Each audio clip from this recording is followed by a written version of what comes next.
ઘણી ઘણી જગ્યાએ અલગ અલગ પ્રકારે એટલા બધા જેમ કે ને હરિતારા નામ છે હજાર કયા નામે લખવી કંકોત્રી, એમ ગણપતિ દાદા ક્યાંક નાચતા હોય, ક્યાંક કૂદતા હોય, ક્યાંય ગાતા હોય, ક્યાંય ઢોલક બજાવતા હોય, ક્યાંય બેઠા હોય, ક્યાંય સત્સંગ કરતા હોય, કરાવતા હોય. ઘણી બધી અસંખ્ય મૂર્તિઓ ભગવાન ગણપતિની આપણે બનાવેલી છે. પણ મિત્રો એક જ વસ્તુ ધ્યાનમાં રાખવી પડશે. કદાચ વસ્તુસ્થિતિ કદાચ એવી છે કે વર્તમાન સમયે આપણે બે વસ્તુ વિચારીએ છીએ કે એ દર્શનીય છે કે પ્રદર્શનીય છે. જો દર્શનીય છે તો એનું સ્થાન હૃદયમાં છે, પ્રદર્શનીય છે તો ગમે ત્યાં આપણે એને બેસાડી દઈએ પછી આપણે એનું કંઈ ધ્યાન રાખતા હોતા નથી. મોટા પંડાલોની અંદર ભગવાન ગણપતિની સ્થાપના કર્યા પછી, ગણપતિના આધિપત્યને સ્વીકાર્યા પછી, ગણપતિ દાદાની પ્રતિષ્ઠા કર્યા પછી શું આપણે ગણપતિ દાદાની એટલી પૂજા કરી શકીએ છીએ જેટલી ઘેર બેસીને કરતા હોઈએ? તો આવા સમયે ગણેશનો આશ્રય ક્યારે લેવો? આજે મંગળવાર છે મિત્રો, ભગવાન ગણપતિનો વાર છે. નજીકના સમયમાં જ્યારે આપણે ભગવાન ગણપતિની સ્થાપના કરવાની છે, કોઈ કે અમે 1 દિવસ માટે ગણપતિ લાવીએ, કોઈ કે અમે 3 દિવસ ગામમાં, કોઈ 5 દિવસ માટે લાવીએ, 7 દિવસ માટે લાવીએ, આખો ઉત્સવ ગણપતિનો ઘરમાં ઉજવાય, ભગવાન ગણપતિ ઘેર આવે અને રંગે ચંગે 7 કે 9 દિવસ કે જે કંઈ આપણી શ્રદ્ધા ભક્તિ પ્રમાણે આપણે ભગવાન ગણપતિની સ્થાપના કરીએ, એની પૂજા કરીએ, સવાર સાંજ ભગવાન ગણપતિના ગુણગાન ગાઈએ, સરસ મજાની ધૂન આખા ઘરમાં ચાલતી હોય, ગણપતિ બાપા મોરિયા, ગણપતિ બાપા મોરિયાનો નાદ બ્રહ્મ જ્યારે થતો હોય ત્યારે આવા ભગવાન ગણપતિના આશ્રય સર્વ કાર્યની સિદ્ધિ કઈ રીતે થાય? આમ તો એમ કહેવાય છે કોઈ પણ પ્રકારના સવાલ હોય પણ જવાબ એક જ છે, ભગવાન શ્રી ગણેશજી.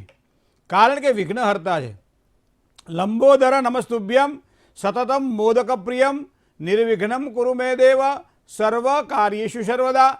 સર્વ કાર્યને સર્વદા એટલે કાયમ માટે જે નિર્વિઘ્નપૂર્ણ બનાવે છે, જે શુભત્વને પ્રદાન કરે છે, એ ભગવાન ગણપતિ છે.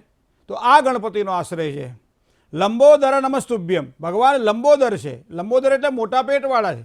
સામાન્ય રીતે હું તમને એક જ વસ્તુ કહું કે તમે જ્યારે તમારા હાથની અંદર કોઈ કરન્સી નોટ આવે છે એટલે આપણને સારી લાગે ને, કે 10ની નોટ હોય, 20ની નોટ હોય, 50 રૂપિયાની હોય, 100 રૂપિયાની હોય કે 500 રૂપિયાની હોય, નોટ આપણને સારી લાગે.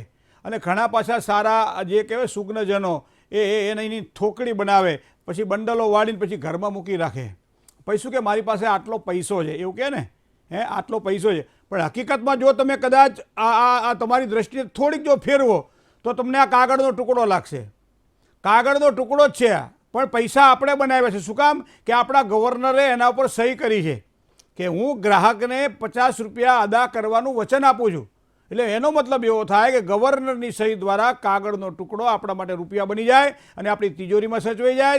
જગ્યાએ જગ્યાએ જ્યાં જરૂર પડે ત્યાં આપણને ઉપયોગમાં આવે. તો ભગવાન ગણપતિની જે પ્રતિમા છે એની ઉપર પ્રતિષ્ઠા કરીએ તો એ આપણા માટે પૂજનીય કેટલી સારી લાગે. અને એટલા માટે કે ગણપતિ દાદા એ પ્રદર્શન માટે નહીં, ગણપતિ દાદા દર્શન માટે તમે રાખો. ગણપતિ દાદા જ્યાં પણ હોય ત્યાં એનું ધ્યાન રાખો. ઘણી વખત ફક્ત કોઈ પણ જગ્યાએ એવી જગ્યાએ ભગવાન અમે એક બિલ્ડિંગમાં જોવા ગયેલા વાસ્તુ, તો ત્યાં ગણપતિના સીડી, દરેક સીડી પર ગણપતિ દાદાના ફોટા લગાવેલા હતા. એટલે અમે સહજ રીતે પૂછ્યું કે આટલા બધા ગણેશ ભક્તો આ બિલ્ડિંગની અંદર રહે છે કે ના મહારાજ, અહીંયા કોઈ થૂંકે નહીં ને એટલે ભગવાન ગણપતિનું ચિત્ર અમે લગાવી દીધું છે. ભગવાનનું ચિત્ર જુઓ એટલે કોઈ થૂંકે નહીં. બાકી પાનની પિચકારીઓ બધા બહુ મારતા હતા, માવા મસાલા ખાઈ અને દિવાલો બગાડતા હતા. તો વિચાર કરો ગણપતિનો ઉપયોગ ક્યાં કરી રહ્યા છીએ આપણે? ત્વમેવ પ્રત્યક્ષમ તત્વસી, ત્વમેવ પ્રત્યક્ષમ બ્રહ્માસી, ત્વમ જ્ઞાનમયો વિજ્ઞાનમયોસી, સર્વમ જગદિદમ તત્વો જાયતે, સર્વમ જગદિદમ તત્ત તિષ્ઠતિ અને સર્વમ જગદિદમ તૈલેમિષ્યતિ. સર્જન કરવાવાળો એ છે, પાલન અને પોષણ કરવાવાળો એ છે, સંહાર કરવાવાળો એ છે. અને ત્વમ બ્રહ્મા, ત્વમ વિષ્ણુ, ત્વમ રુદ્રસ, ત્વમ ઇન્દ્રસ, ત્વમ અગ્નિ, ત્વમ વાયુસ, ત્વમ સૂર્યસ, ત્વમ ચંદ્રમાસ, ત્વમ બ્રહ્મ પૂર્વસ્વસ્વરમ. અને આ ગણપતિને આપણે ક્યાં રાખીએ છીએ? તો એનો મતલબ ભગવાન ગણપતિને આની કંઈ અસર નથી થતી, પણ મારી તમારી શ્રદ્ધા ઉપર એની અસર થતી જોવા મળે છે. આ ગણપતિના જ્યારે 14ના દિવસે પ્રતિમાનું વિસર્જન થતું હોય ત્યારે નદીને, તળાવને કે કોઈ પણ જ્યાં પાણી રહેતું હોય એના કાંઠે જોજો ભગવાન ગણપતિની કેવી રીતની આપણે પ્રધાવતા હોય. આ આપણી શ્રદ્ધાનું કેન્દ્ર છે મિત્રો. અને એટલા માટે હું કહું છું ભલે નાના હોય પણ ગણપતિની સ્થાપના કરતી વખતે આ વસ્તુને ખાસ ધ્યાનમાં રાખજો. હું તો કહું સોપારીમાં પણ ભગવાન ગણપતિની સ્થાપના કરી શકાય છે. ગોર બાપા ગ્રહ શાંતિ હોય ને ઘરમાં આવે કે ગણપતિ બેહાડો તો ગણપતિની પ્રતિમા મૂર્તિ હોય તો ઠીક છે, બાકી સોપારીની અંદર પણ ભગવાન ગણપતિની પ્રતિમા કરી શકાય છે. 4 થી 14 સુધી માટીના ગણપતિનું પણ વિશેષ મહત્વ બતાવવામાં આવેલું છે. કારણ કે મા પાર્વતી જ્યારે સ્નાન કરતા હતા અને એવા સમયે એમ કહેવાય છે કે કોઈ એવો વ્યક્તિ હોવો જોઈએ જે પોતાનો હોય અને એના એક આધાર રાખી અને માતાજીએ પોતાના ઉપટનમાંથી એમ કહેવાય છે કે ભગવાન ગણપતિનું સ્વરૂપ બનાવ્યું, એમાં પ્રાણ પૂર્યો અને દરવાજે ઊભો રાખ્યા. ભગવાન શિવજી આવ્યા, આ કથા તો આપણે બધા જાણીએ છીએ. પણ માતાજીએ, પાર્વતીએ પોતાના ઉપટનમાંથી ભગવાન ગણપતિ બનાવ્યા. મતલબ માટીના ગણપતિ શ્રેષ્ઠ માનવામાં આવે છે આ સમય દરમિયાન. તો એ આ માટી ક્યાંથી લાવવી જોઈએ કે તળાવના કિનારેથી સારી માટી લાવવી જોઈએ, સરોવરના કિનારે સારી માટી લાવવી જોઈએ, જ્યાં હાથી બંધાતા હોય અથવા તો જ્યાં ગાય માતા રહેતા હોય એવી જગ્યાની સારી માટી લાવવી જોઈએ. આ બધી વાત છે. આ તો ગમે તે શુદ્ધ માટી પણ ચાલે, પણ એમાંથી સુંદર આપણને ગમે એવા ગણપતિ બનાવો. એ બહારથી ગણપતિ લાવીને ખોટા ખર્ચાઓ કરીએ એ તો વસ્તુ છે જ. તમારી પાસે પૈસા હોય તો કરજો જ, કરવું જોઈએ. એનાથી ઘણા બધાનું પોષણ પણ થતું હોય છે. આ ભગવાન ગણપતિ તો દયાળુ છે, દરેકનું ધ્યાન રાખે છે, બરાબર. પણ આવા એક નાના ગણપતિ કેવા જે ફક્ત અને ફક્ત અંગૂઠાના માપના હોય, એ ગણપતિને સરસ મજાના ઘરમાં લાવી ગણપતિને દાદાને બનાવીએ. હવે ઘણા લોકો હીરો લગાવતા હોય ગણપતિની આંખની જગ્યાએ, અને ઘણી જગ્યાએ ના હોય તો આપણે જુવારને 2 જુવારના દાણા લઈ અને પણ ગણપતિ દાદાની આંખે બનાવતા હોય છે. નાકના ભાગે જે સૂંઢ બનાવીએ ત્યાં પણ આપણે દાણો મૂકતા હોઈએ છીએ. ઘણા બધા લોકો અલગ અલગ પ્રકારે ગણપતિ દાદાને શણગારતા હોય છે. તો આ ગણેશ ભગવાનને શણગારવા માટે આપણી પોતાની શ્રદ્ધા જોઈએ. કારણ કે પોતે ઘરે લાડવા બનાવો અને તમે જમો, અને કોઈ રસોઈઓ લાડવા બનાવીને આપણે જમ્યા બેમાં ફેર પડે કે નહીં? આપણે જાતે જ્યારે બનાવેલા હોય લાડુ અને ભગવાનને મોદક જ્યારે પ્રસાદ તરીકે ધરાવતા હોય, એનો સ્નેહ, એની ઉર્જા અને એની જે ભગવાન સાથેનું જે કનેક્શન છે, જે આત્મીયતા છે, એ આત્મીયતા દેખાય આપણને. અને બહારથી લાવીએ અને ગમે એટલા બોક્સ ખુલ્લા મૂકીને ભગવાનને ધરાવીએ, પણ અંદરથી ભાવ ના આવે. ભાવ ત્યારે જ આવે છે જ્યારે એમાં પોતાનો એક ભક્તિ ઉમેરાઈ હોય ત્યારે. અને આવા ભગવાન ગણપતિને આપણે ઘરમાં સ્થાપના કરવાની હોય ત્યારે 4થી માંડી અને 14 સુધી, ત્રીજના દિવસે બપોર સુધીમાં ભગવાન ગણપતિને બનાવી દેવા જોઈએ. ત્યારબાદ ગણપતિ ઉપર એક લાલ કપડું ઢાંકી દેવાનું. જ્યારે ચોથી ચતુર્દશી આ ચોથ આવે, ચોથના દિવસે ભગવાન ગણપતિને એક સરસ મજાનો બાજોટ પાથરીએ. બાજોટની ઉપર એક લાલ કપડું પાથરીએ.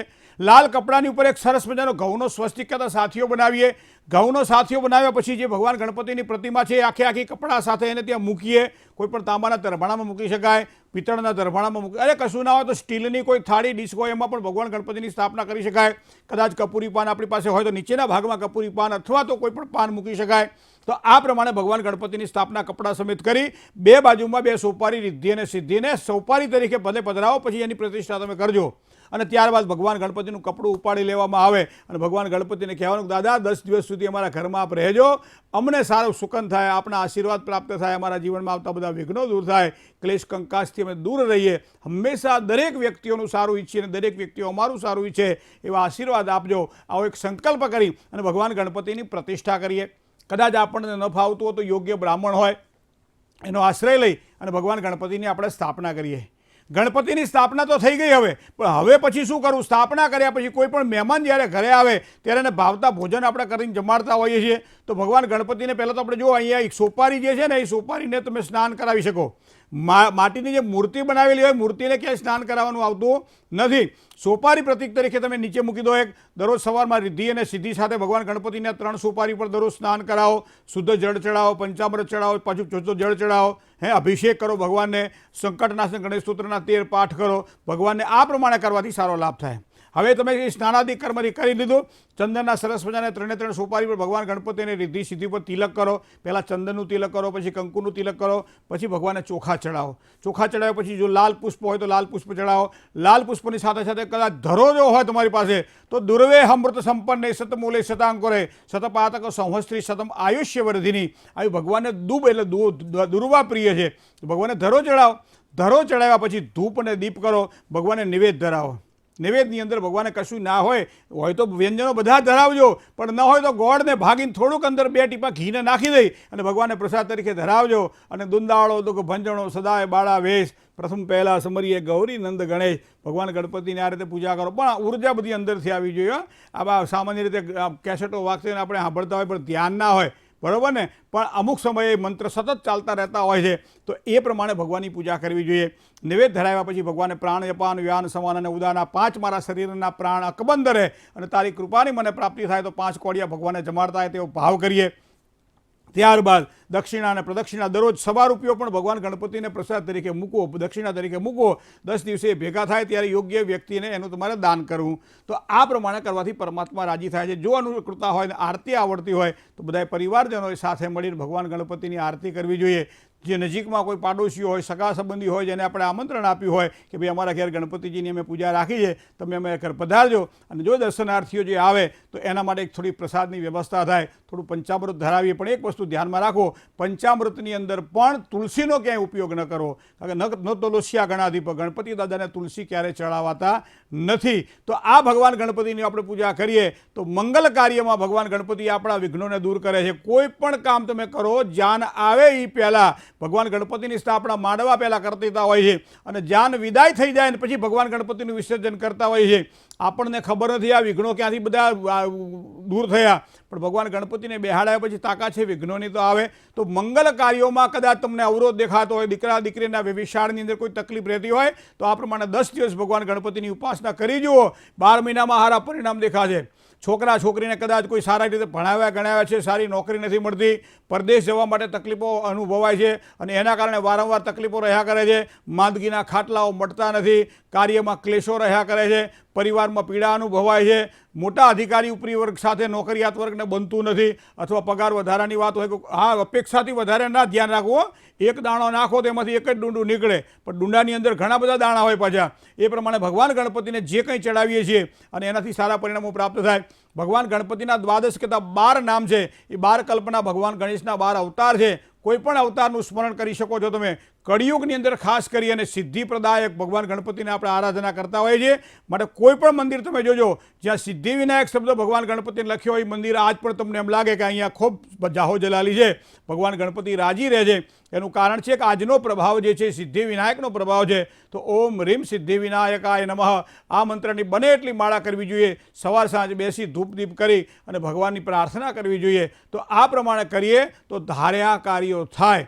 જો વિચાર કરો ધારા કાર્ય નથી થતા તો ક્યાંક ને ક્યાંક પૂજામાં આપણી કંઈક રૂકાવટો હશે, અથવા પૂજામાં ક્યાંક આપણી કંઈક ધરીને પૂજા નહીં કરી હોય, કામકાજમાં રૂકાવટો જ્યારે આવતી હોય ત્યારે પણ ભગવાન ગણપતિની આરાધના આ રીતે 10 દિવસનો ખૂબ જ સમય આપણી પાસે ઘણો બધો છે. 10 દિવસની અંદર આપણે રોજ ગણપતિની નવી નવી વાતો તો કરવાના છીએ, પણ અત્યારથી એટલા માટે આપણે કહી દઉં છું કે જ્યારે સમય આવે ત્યારે ભગવાન ગણપતિની મૂર્તિ બનાવો અને ત્યારબાદ બીજા દિવસે એની સ્થાપના કરો. 10 દિવસ સુધી અથવા યથાશક્તિ તમારી શક્તિ અને ભક્તિ પ્રમાણે ભગવાન ગણપતિને ઘરમાં રાખો. દરેક ઘરમાં ભગવાન ગણપતિ રહેવા જોઈએ. હું તો એમ કહું કે દરેક ઘરની અંદર ભગવાન ગણપતિની સ્થાપના થવી જોઈએ. પંડાલમાં દર્શન માટે જઈએ, આરતી માટે જઈએ, 2 નંબરની વાત છે, પણ પોતાના ઘરની અંદર તો એવી મોટી મૂર્તિઓ લાવવાની છે. લાવો શક્તિઓ તો લાવો, પણ મોટી મૂર્તિ ના હોય અને ફક્ત તમારા પોતાના બનાવેલી જે માટીની પ્રતિમા ભગવાન ગણપતિની જો સ્થાપના તમે ઘરમાં કરી દો તો ભગવાન ગણપતિ દાદા એટલા બધા આપણા જીવનની અંદર એક સારો સંતોષ પ્રદાન કરશે, સુખ આપશે અને આપણું ઘર દીપી ઉઠશે. મિત્રો, આ ગણપતિ દાદાનો છે પ્રભાવ. જય ગણેશ.